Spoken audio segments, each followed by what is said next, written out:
umuco wo kujya mu kwezi kwa buki nyuma y'ubukwe wamaze gukwirakwira mu bihugu bitandukanye ku isi, aho usanga mu byo abageni bategura bizakenerwa batakwibagirwa gupanga n'aho bazajya mu kwezi kwa buki ndetse n'ibyo bazakenera.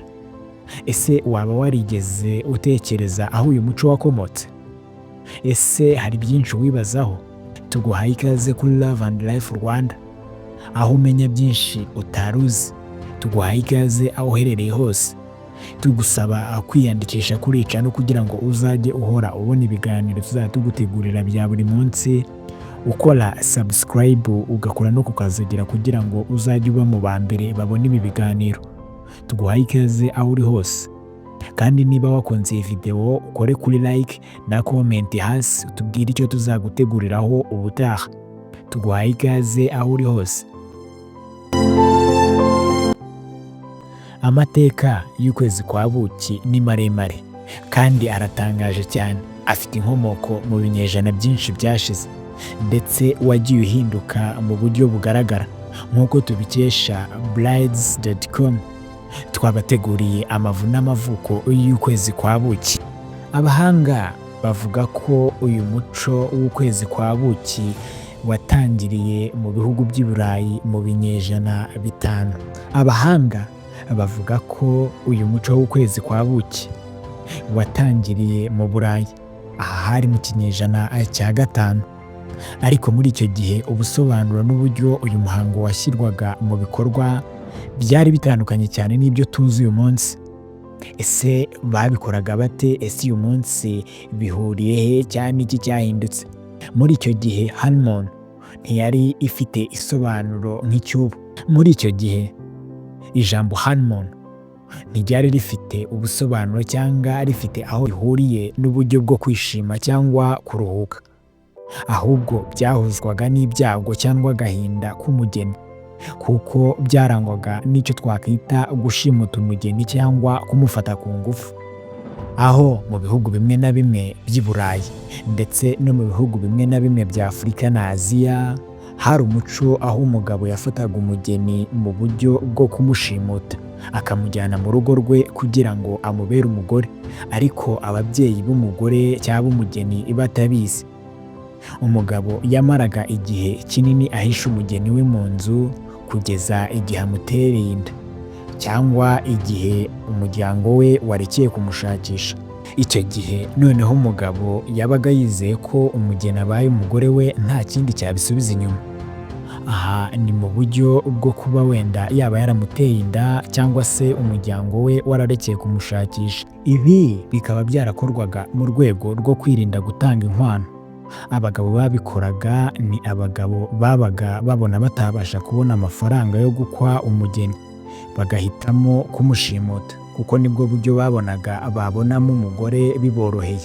Nubwo iki gikorwa kitari cyiza rwose ndetse wowe ubyumva ukumva muri iki gihe nta muntu wabikora, nyamara muri icyo gihe ibi byari ibintu bisanzwe ndetse ari umuco umenyerewe. Ndetse kandi biranatangaje ukuntu ahari naho ukwezi kwa buki kwaturutse, ariyo nkomoko y'abavuga ukwezi kwa buki ari aha kwakomotse. Uko imyaka yagiye yisunika niko umuco w'ukwezi kwa buki watangiye guhinduka, uva mu gikorwa cyo gushimuta umugeni cyangwa kumufata ku ngufu ubu umuco mwiza ushimishije wo kwizihiza urukundo. Ijambo honeymoon ryavuye mu muco w'abazungu muri icyo gihe, aho abashakanye bashyirirwagaho ukwezi kose ko kunywa divayi ikozwe mu buki bitaga honey wine.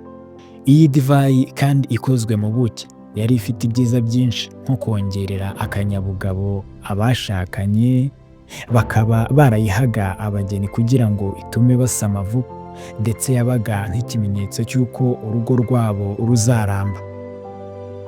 Mu kinyejana cya 19 ukwezi kwa buki kwakomeje guhinduka ndetse kwatangiye kugira imikoreshereze itandukanye cyane nuko byari byifashe mu binyejana byabanje.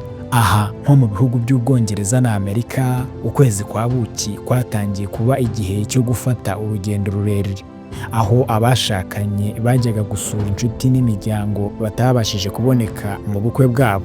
Ibi byashyize ukwezi kwa buki gufite agaciro gakomeye, ndetse igihe cy'ukwezi kwa buki cyatangiye guhabwa agaciro cyane. Gitangira kuba igihe cyiza cyo kwizihiza urukundo hagati y'abashakanye. Byari ibisanzwe ko abageni batemberana hamwe n'inshuti cyangwa n'umuryango w'umugabo kugira ngo umugeni abashe kumenyana n'umuryango yashatsemo no kuwisanzuramo. Ariko noneho guhera mu myaka y'1870 abageni batangiye kujya batembera bonyine. Bidatinze, ahagana mu kinyejana cya 20, ukwezi kwa buki kwabaye ikintu gihambaye cyane. Kubera iterambere ry'imodoka ndetse no kwaguka kwa serivisi z'ingendo, byatumye abageni bashobora kujya ahantu hatandukanye. Iki gihe abageni batangiye kujya ahantu hihariye ha bonyine, maze bakarushaho kwishimira ubuzima bushya bwabo batangiye. Tugarutse uyu munsi wa none, ukwezi kwa buki ni umuhango wahindutse cyane. Usanga abageni baganira ku hantu heza bumva bazajya mu kwezi kwa buki. Kubera ingendo z'indege n'ibindi bikorwa by'ubukerarugendo kuri ubu byoroshye kandi bikaba binateye imbere cyane, bikaba byarageze ku rwego rwo hejuru, abageni bashobora guhitamo ibihugu bitandukanye ku isi, harimo nk'ahantu haba ibiryo byiza cyangwa ubwiza nyaburanga cyangwa ubwiza bw'ibiyaga ndetse n'inyanja. Bakaba bahitamo gutembera.